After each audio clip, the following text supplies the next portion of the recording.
વડોદરા શહેરમાં ફરી એકવાર અકસ્માતની ઘટના સામે આવી છે, જેમાં અવધૂત ફાટક પાસે નશો કરેલી હાલતમાં કાર ચાલકે બસ સાથે અકસ્માત સર્જ્યો હતો।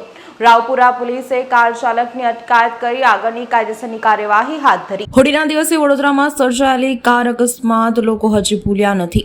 આરોપી સામે કડક કાર્યવાહીની લોકમાંગ ઉઠી રહી છે। હોળીના તહેવારના દિવસથી જ શહેરમાં અકસ્માત થવાનો સિલસિલો જાણે શરૂ થઈ ગયો છે, જેમાં 2 દિવસ દરમિયાન 73 અકસ્માતો સર્જાયા છે।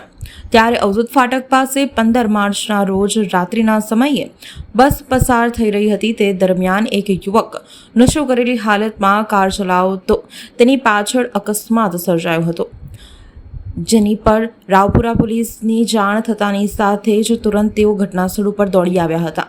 ત્યારે કારમાં બેઠેલા લોકો પૈકી કાર ચાલક નશો કરેલી હાલતમાં હોય। પોલીસે તેના વિરુદ્ધ ડ્રિંક એન્ડ ડ્રાઈવનો કેસ કરીને આગળની કાર્યવાહી હાથ ધરી છે।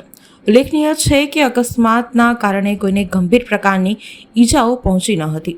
ઉલ્લેખનીય છે કે કેટલાક નબીરાઓ કે વિકૃત માનસિકતા ધરાવતા લોકો પોતાના વાહનોને માર્ગ ઉપર રમફાટ દોડાવે છે, તેના કારણે નિર્દોષનો ભોગ બની જતા હોય છે। બે જવાબદાર લોકો સામે પોલીસ તંત્ર દ્વારા કડક કાર્યવાહી કરવામાં આવી છે।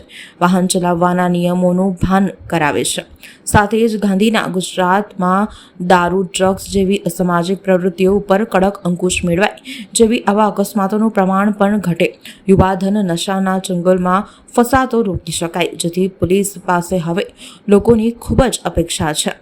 વાસ્તવિકતા ધરાતલ પર અસરકારક કામગીરી બજાવે અને વડોદરાને અકસ્માત મુક્ત અને નશા મુક્ત બનાવે।